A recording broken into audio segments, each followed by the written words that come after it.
we're not a bakery that just revolves around me and my ideas and working, towards, what I want to do. I love watching everybody in the business grow. I think that's the most satisfying part of it now. This is the Deep in the Weeds podcast. I'm Anthony Huckstep.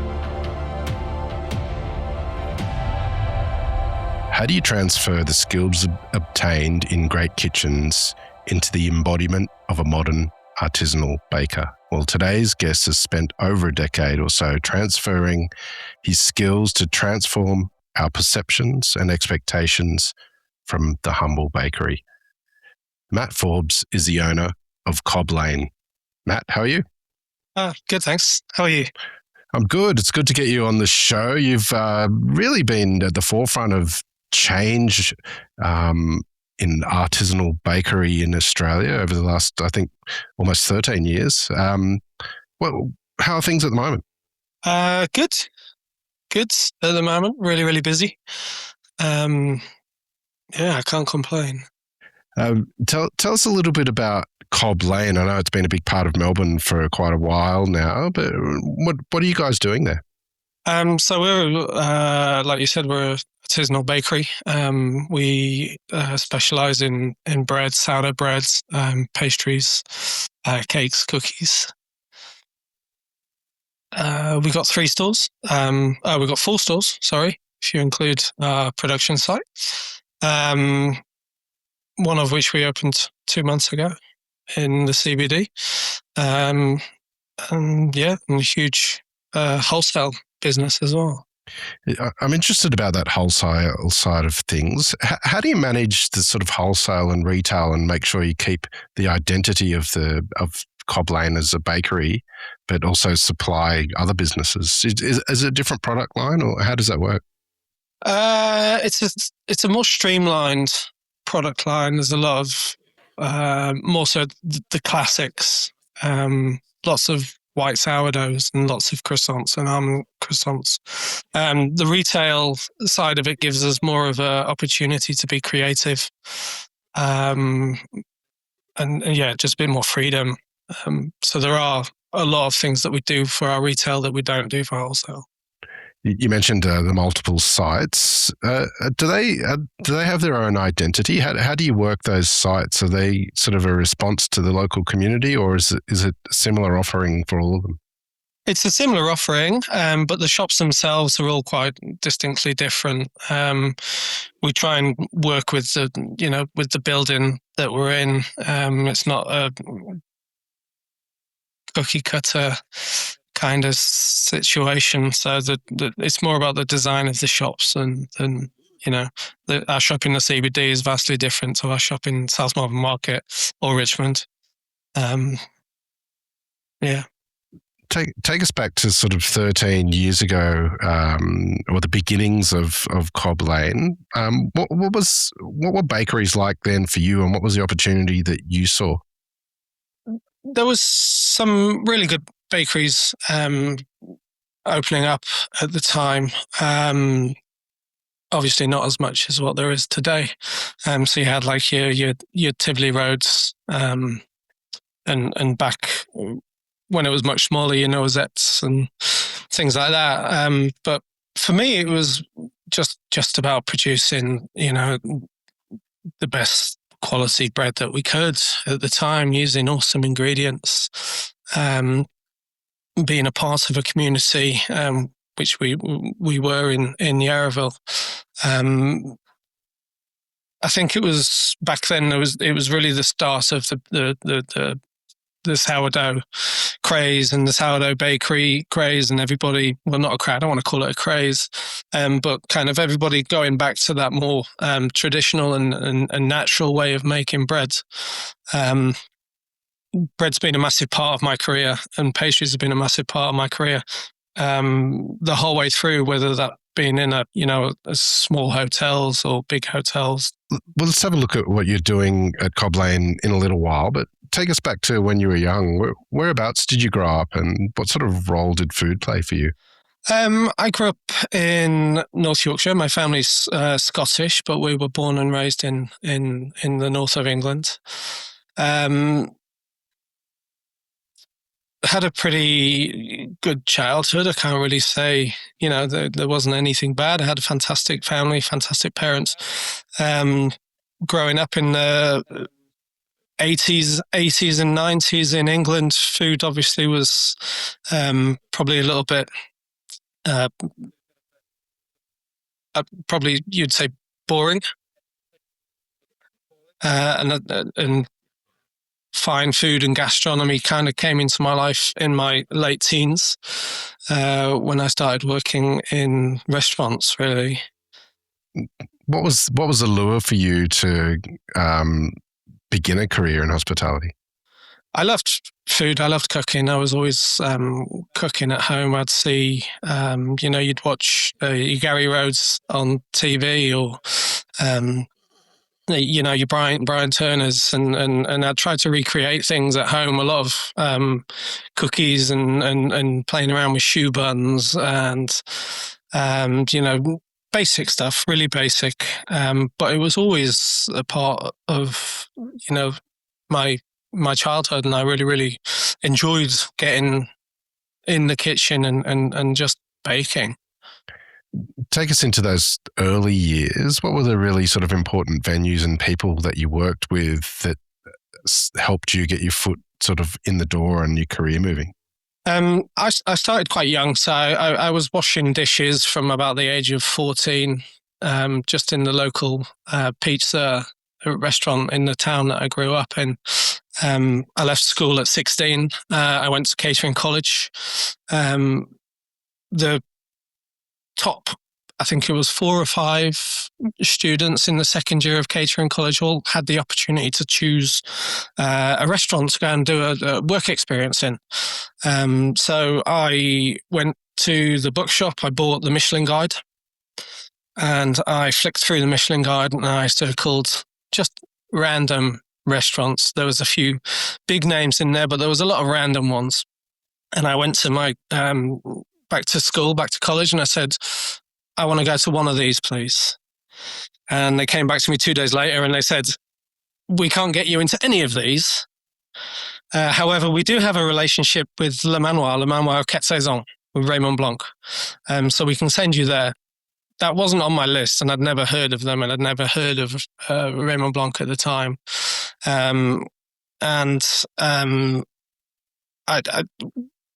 We didn't have the internet back then, so I couldn't just go and Google Raymond Blanc. So I just, I went to the bookshop, I found one of his books, and I flicked through one of his books, and I said, yeah, let's do that. And that was it. That was the start. I did 2 weeks at Le Manoir. On the second day, we got a delivery of langoustines. They came in at midnight, and you can't leave langoustines until the morning. You have to prep them straight away. So after a long day's work, after service, there was about 10 of us all stayed behind, and we all prepped langoustines, and you have to do the process start to finish. So we broke them down, and we made a bisque, and Raymond Blanc was there the entire time as well, helping out. And then at about 3:30, 4 o'clock in the morning, Raymond Blanc said, right, everybody, let's go and have some cheese and red wine, and we'll sit in the restaurant. And this was 17 years old. This was my second shift in a Michelin star restaurant. It's 3:30, 4 o'clock in the morning. I'm from North Yorkshire, so I don't like cheese. I don't like red wine. And I was absolutely knackered, but that for me was the point where I was like, this is really awesome. That's amazing. That's such a great story. Take us through those sort of first five years where you started to cut your teeth. What were the kitchens that had a big influence on you? Le Manoir Quête Saison was probably the best job. I've worked there in 2 stints. Both times just amazing, just absolutely loved it. And the Waterside Inn, working with Alan Roux, and Michel Roux was retired at the time, but he was still there every single day. Both kitchens were phenomenal. Take us into the kitchen of the Waterside Inn. Is there any story that you look back on fondly that had a big impact on you from your time there? Yeah, absolutely. I actually decided that I wanted to work in the savoury kitchen at the Waterside Inn. So I went in as a commis chef. I'd already done a fair few years at Le Manoir. I'd done some work in other Michelin star kitchens. I'd travelled, and I decided, you know what, I'm going to give it a go. I want to be a savoury chef. I want to be a cook, and I hated it. I hated every minute of it. I was on the veg section, and the people on the veg section during service also prepped the lobsters. So the lobsters were dispatched to order and broken down and given to the guy on the fish section to cook. And after about a month, I couldn't close my hands. I would wake up in the morning and my hands couldn't close any more than that. They were just so painful. There was so many nicks. There was so many cuts and infections in the hand, and I hated it so much. And after 3 months, I went to Alan Roux and I said, I need to go back into pastry, please. Which someone had just left, so it was quite a good time, and so I got straight back into the. What is it about pastry that you love so much compared to savoury side of the kitchen? There's a lot more control. I don't know. I don't think there's one specific thing that I would say that's why I do that. I love pastry. I love the creative side of it. What did you learn in regards to pastry while you were at the Waterside Inn? What did you take away from that time? There's a lot of classics, as you can imagine. Just learning from Michel Roux. Michel Roux was one of the main reasons I went into pastry. His book was one of the first books that I bought, and he's just the master. As you sort of carved your career, where did you go from there? After I left the Waterside Inn, I actually went back to Le Manoir. So I went back and did my second stint at Le Manoir. And Le Manoir's just such an amazing school. There's so much to learn. The head pastry chef, Benoit, is just a talent beyond any other in the UK. So to be able to learn and work alongside Benoit was amazing. And then after Le Manoir, I actually came to Australia. That was back in 2007, and that's when I moved here. Tell us about that period of time. What was the lure that brought you to Australia? My partner at the time, my wife at the time, she was a Kiwi. So the pull was to basically come back and be close to her family. What was it like for you moving to Australia? Were you surprised by what it was like here when you got here? I wouldn't say surprised. I think I'd already backpacked and done the whole traveling thing a few years beforehand, so I knew what I was coming to. But there's a huge culture difference. From the UK, I went from living in the countryside, an hour and a half train ride from any major city, to living in the middle of Melbourne. So, I mean, that would be the biggest shock. Tell us about what it was like getting your foot in the door here. Where did you work when you first landed?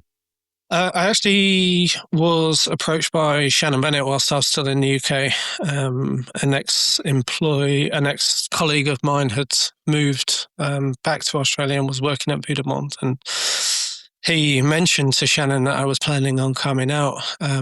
and at the time his pastry chef had left, and he contacted me. So I actually came over with the job lined up at Vue de Monde. Take us into that kitchen. It was, on fire during that period of time. What was it like in the kitchen for you? Honestly, I hated it. I didn't like. I left Le Mama. I left, like I said, it was the best job that I'd ever had, and I knew that at the time. It's not a hindsight thing, and I burnt a lot of bridges leaving. Even though I gave 3 months' notice, which in these days is just unheard of. And yeah, I just didn't like it. I didn't like the culture. I didn't like the way that it was run. It just wasn't for me. I stayed there for a year because I was determined to make it work. But in the end, I was just like, I can't do this. What did you do from there? I spent a year in a chocolate factory after that. Wow. For the first time in my life, I had a 9-to-5 job. I could go to the gym. I could do regular, normal things on the weekend. I had weekends off. I could go to bed at normal times. The job was boring, but it was a look. It was a little insight to what the rest of the world does. Was there any insights there that you learnt, good or bad, that you've taken into what you do sort of now in regards to pastry and sweeter things? Yeah, there was a lot of things. I'm just working with chocolate and understanding chocolate a little bit more, understanding ganaches and things like that. There's always good things that you can take away, whether it be good or bad things. So no, I did, and I met some really, really great people, friends that are still really good friends today, which, for me, that's the bonus.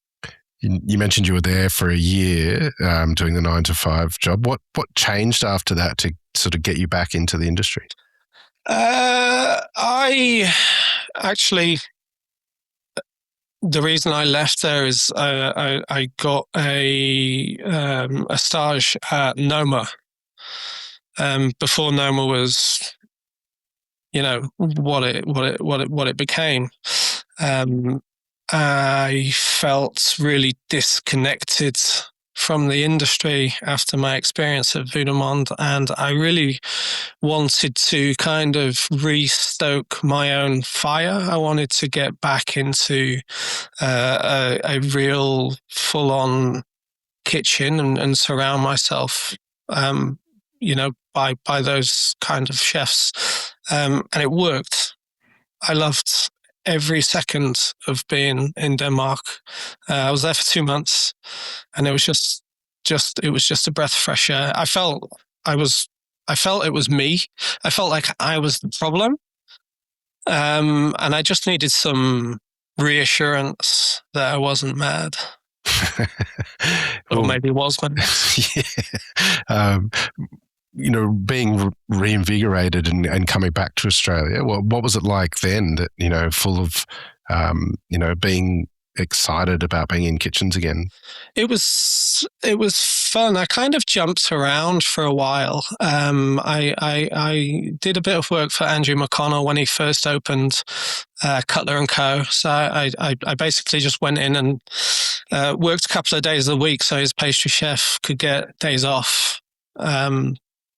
And yeah, that was fun. And again, I met some really great people there. I met JP and obviously Andrew himself. So that was fun. And it just kind of gave me the opportunity to kind of ease myself back into the restaurant life because, the 9-to-5 can, it's quite attractive after a while. Yeah, it is. And 9-to-5 is definitely not the world of bakers. They're often up in the wee hours. Tell us about transferring those skills that you obtained in some of the world's best restaurants to transfer them into bakery. Was that a challenge, or was it easy? Were there adaptations? Like, tell us about that process. I wouldn't say easy, but it definitely. I think the thing that restaurants teach you, especially restaurants of that standard, is just the eye for detail and the just not being content with average. I think that's the best. That's the bonus of working in these restaurants, and for me personally, I'm a workhorse. I won't leave until the job's done. I'll be the first through the door. I'll be the last out. As more so in the earlier days than now. I'm in quite a good position right now. Is saying that I'm still working 7 days a week. But yeah, I mean, the transfer of skills is it's pretty similar. Working at Le Manoir, it was a small hotel, so we made croissants, we made bread, we made all these things anyway. So it's just a case of putting it into a bakery scene. When you started Cobb Lane, and is there any particular sort of product that you really nailed that sort of has become a signature of what you do? Yeah, it's not so much a signature these days because we just stopped doing them, but the donuts was what kind of started the whole thing. And yeah, we all remember the donut craze. Well, tell us about your donuts. What was so special about them? For me, it wasn't just about the fillings. Obviously, the fillings need to be nice as well. But for me, it was about the dough, and it was about the donut itself. Like, I would quite happily just eat an empty one of our donuts, just empty with nothing on it, just a bit of sugar, a bit of cinnamon sugar. Yeah, it's every element has to be right, and if you're not willing to eat one part of it on its own, it doesn't really make sense.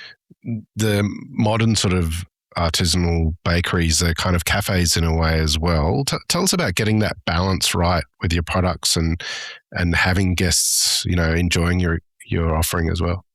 I mean, for me, a croissant or a pain au chocolat its best friend is a cup of coffee, right?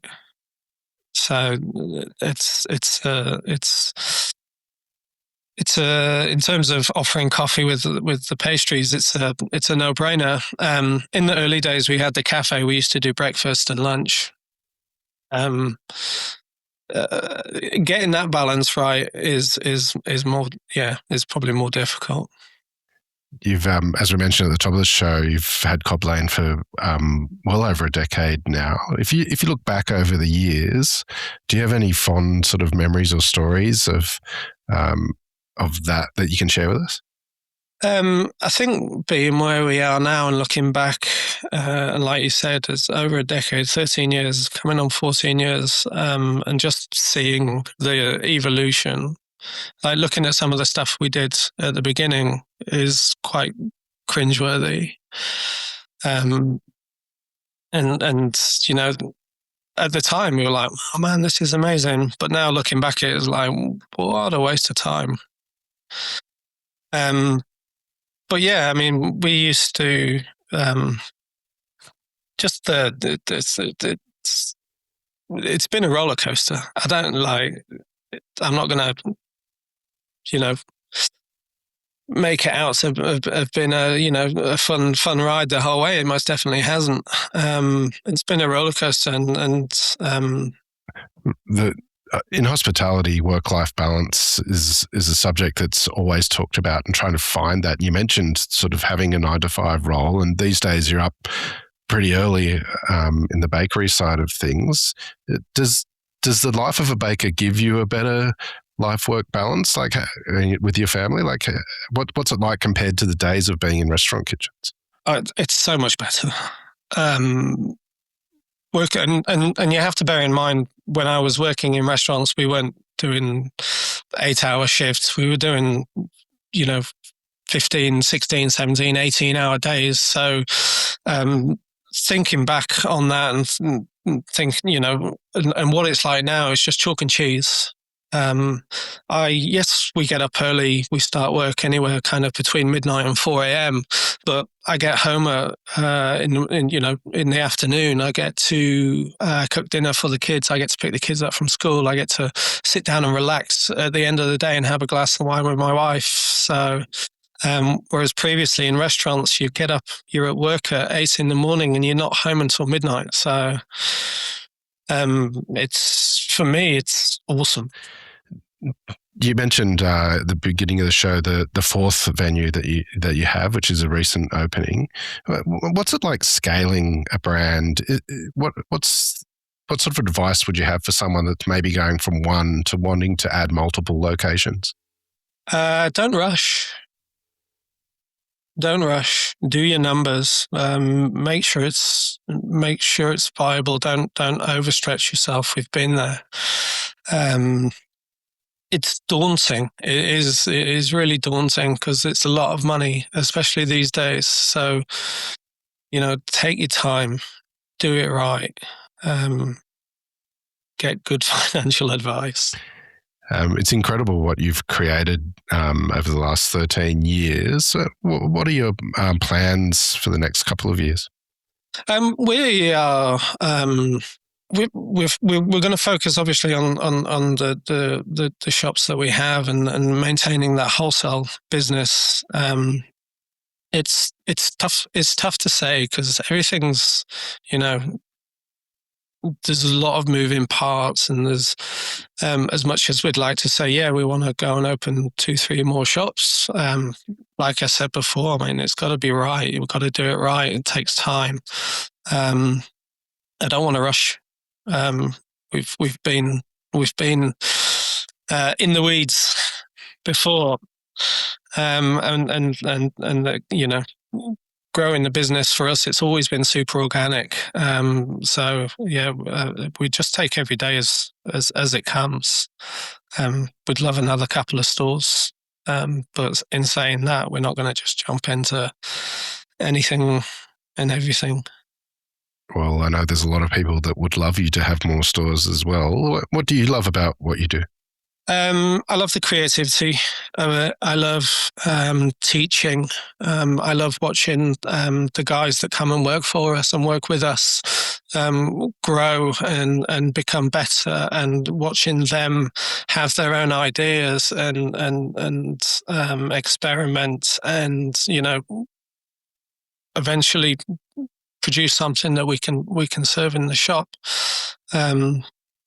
We're not a bakery that just revolves around me and my ideas and working, towards, what I want to do. I love watching everybody in the business grow. I think that's the most satisfying part of it now. Well, Matt, an absolute honour to have you on Deep in the Weeds today to hear part of your story. Can't wait to see where you take Cobb Lane from here. So please keep in touch and we'll catch up again soon. Thank you so much for having me. This is the Deep in the Weeds podcast. I'm Anthony Huckstep. Stay tuned as we take a deep dive into the lives of the incredible people who ply their trade in the food and hospitality sector. Special thanks to executive producer Rob Locke for making this all happen. Follow us on Instagram at Deep in the Weeds Podcast, or email us at podcast@deepintheweeds.com.au. Thanks to executive producer Rob Locke for making this all happen. Stay safe and be well.